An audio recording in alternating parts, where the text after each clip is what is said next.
తూర్పు గోదావరి కిచెన్ గోదావరి మామయ్య రుచులకి స్వాగతం సుస్వాగతం. ఈరోజు మనం నేర్చుకోబోయేటువంటి రెసిపీ చికెన్ ఫ్రై ఎలా తయారు చేయాలో, ఎంత మధురంగా తయారు చేయాలో మీకు సవివరంగా తెలియజేస్తాను. వీడియోని స్కిప్ చేయకుండా చివరి వరకు చూడండి. నేను 700 గ్రాములు చికెన్ తీసుకున్నాను. దాన్ని శుభ్రంగా కడిగి ఒక ఫిల్టర్లో వేసి పక్కగా పెట్టాను. అల్లం వెల్లుల్లి పేస్ట్ 4 టీ స్పూన్లు తీసుకున్నాను. పసుపు అర టీ స్పూన్ తీసుకున్నాను. కారం 3 టీ స్పూన్లు. ఉప్పు రుచికి సరిపడా తీసుకున్నాను. ఆయిల్ 4 పెద్ద స్పూన్లు. కొంచెం ఆయిల్ ఎక్కువే పడుతుందండి. మన ఇష్టాన్ని బట్టి వాడుకోవచ్చు. నేనైతే 4 పెద్ద టీ స్పూన్లు ఆయిల్ తీసుకున్నాను. ఇక మసాలా దినుసులు ధనియాలు, జీలకర్ర, దాల్చిన చెక్క, 4 లవంగాలు, యాలకులు ఒక 2, మిరియాలు 1 టీ స్పూను, 5 ఎండుమిర్చి. వీటన్నిటిని కూడా మిక్సీలో వేసి మెత్తగా పౌడర్ చేసి నేను చూపించిన విధంగా ఓ పక్కగా పెట్టుకోండి. పెరుగు ఒక పెద్ద స్పూన్‌తో ఒక 2 స్పూన్లు పెరుగు తీసుకున్నాను. కొత్తిమీర, పుదీనా కొద్దిగా, కరివేపాకు కొద్దిగా,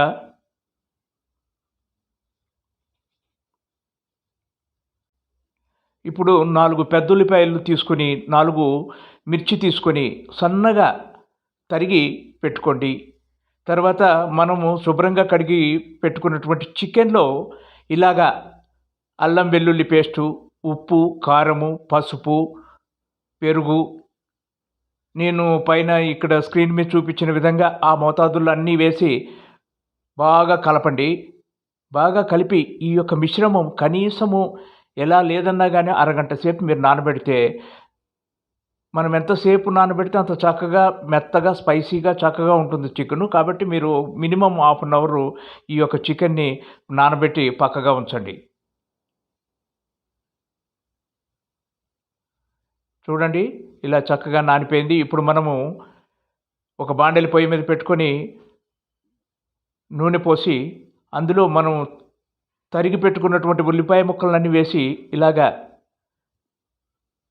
తిప్పుకుంటూ ఉండండి. కాసేపు మూత పెట్టండి. మూత పెడితే గనుక త్వరగా ఉల్లిపాయ వేగుతుంది. ఇలాగా గోల్డెన్ బ్రౌన్ వచ్చే వరకు మనం ఉల్లిపాయల్ని వేగించుకొని, ఆ తర్వాత మనం ఏం చేయాలంటే స్టవ్ ఆఫ్ చేసుకొని, ఈ ఉల్లిపాయ ముక్కలన్నిటిని కూడా ఒక బౌల్‌లోకి తీసుకొని ఒక పక్కగా పెట్టుకోవాలండి. ఇలా పక్కగా పెట్టుకున్నాక మళ్ళా స్టవ్ ఆన్ చేసుకొని, మళ్ళా బాండిల్ పొయ్యి మీద పెట్టి, మనమైతే ఈ ఉల్లిపాయ ముక్కలు వేయించిన నూనెలోనే ఇప్పుడు ఈ యొక్క మనం నానబెట్టుకున్నటువంటి చికెన్ ముక్కలన్నీ కూడా ఇందులో వేసి మినిమమ్ ఒక 3-4 మినిట్స్ అలాగా వేపుకుంటూ ఉండండి. ఆ తర్వాత మూత పెట్టి ఒక్క 4 నిమిషాలు ఉడకనివ్వండి. ఇలా 4 నిమిషాలు మూత పెట్టి మళ్ళా 4 నిమిషాల తర్వాత మూత తీసి చూడండి. ఇలా చక్కగా గుమగుమలాడుతూ ఉంటుంది. ఇప్పుడేం చేయాలంటే మనం ఇందులో కరివేపాకు, పుదీనా వేసి మళ్ళా ఒక నిమిషం పాటు అలాగా మూత పెట్టండి. ఆ తర్వాత చక్కగా అది ఉడుకుతుంది. ఈ వాసన చక్కగా దానికి కూడా ఎక్కి చాలా గుమగుమలాడుతూ ఉంటుంది. ఇలా వేసి మరలా మూతని పెట్టండి. బాగా కలుపుకోండి. కలుపుకున్న తర్వాత మూత పెట్టి ఒక నిమిషం పాటు ఉడికిస్తే ఈ యొక్క ఈ కరివేపాకు ఇదంతా కూడా చక్కటి వాసన అంతా ముక్కలకెక్కి మనకి మంచి వాసన వస్తుందన్నమాట. ఒక్క నిమిషం పాటు అలా ఉంచండి మూత పెట్టి. తర్వాత తీసి చూస్తే మొత్తం అంతా ఇలాగ తయారైపోయి చక్కగా వేగిపోయి ఉంటుంది. ఇప్పుడు మనం వేగించి పెట్టుకున్నటువంటి ఉల్లిపాయ ముక్కలన్నిటిని కూడా ఈ గోల్డెన్ బ్రౌన్‌లో ఉన్న ఉల్లిపాయలన్నీ కూడా ఇందులో వేసి బాగా కలపండి. చూడండి ఎంత చక్కగా కలిసిపోతున్నాయో. అసలు మీకు క్రష్ అయిపోయి అసలు మీకు వేసినట్టు కూడా తెలియదన్నమాట. ఆ తర్వాత కాసేపు మూత పెట్టండి. ఒక నిమిషం తర్వాత తీసి మళ్ళా అందులో కొద్దిగా నీళ్లు పోస్తే ఈ ఒక్క ఉల్లిపాయ ముక్కలన్నీ క్రష్ అయిపోయి అసలు ఉల్లిపాయ వేసినట్టు కూడా మీకు తెలీదు. అసలు ఉల్లిపాయ ముక్కే మీకు అందులో కనపడకుండా పోతుందన్నమాట. తర్వాత నీళ్లు పోసాక ఒక నిమిషం మూత పెట్టి చూడండి. తర్వాత తీసి చూడండి. ఇలా చక్కగా మొత్తం అంతా డ్రై అయిపోతుంది. ఇక కొద్దిగా తడి ఉంటే మనం ఏం చేయాలంటే ఇప్పుడు అదంతా తడి అయ్యే వరకు బాగా తిప్పుకుంటూ మసాలా పౌడరు, కారం అందులో వేసుకొని బాగా కలుపుకోండి.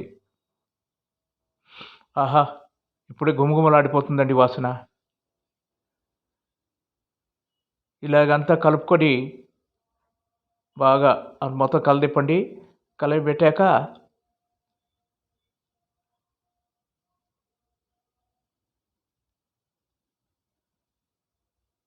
చూడండి తిప్పుతుంటే ఎలాగా వచ్చేస్తున్నాయో గుమగుమలాడిపోతుందండి. మొత్తం ఇల్లంతా వాసనే. చివరిగా తరిగి పెట్టుకున్నటువంటి పచ్చిమిరపకాయలు వేసి అందులో కాసేపు మళ్ళా అలాగ లో ఫ్లేమ్‌లో ఫ్రై చేసుకోండి.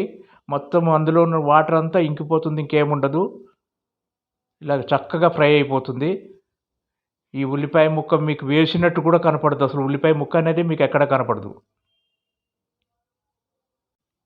మరలా మూత పెట్టుకొని మరలా మూత తీసి చూస్తే చక్కగా చూడండి ఎంత చక్కగా ఉడికేసిందో. చాలా సూపర్‌గా ఉందండి. ఒక్కసారి నోట్లో ఏసుకుంటే కరిగిపోతుంది. అంత రుచిగా, అంత మధురంగా తయారైపోయిందండి. ఆహా! వాసన కూడా అదిరిపోతుందండి. ఇంక మనం తినడం ఒకటే తరువాయి. ఇప్పుడు మనం దీన్ని సర్వింగ్ బౌల్‌లో తీసుకొని కొత్తిమీర జల్లుకొని ఆరగించడమేనండి. ఇదండి చికెన్ ఫ్రై విశేషం. మీకు నచ్చితే లైక్ చేయండి, సబ్స్క్రైబ్ చేయండి. వీక్షిస్తున్న ప్రేక్షకులందరికీ నా నమస్కారాలు.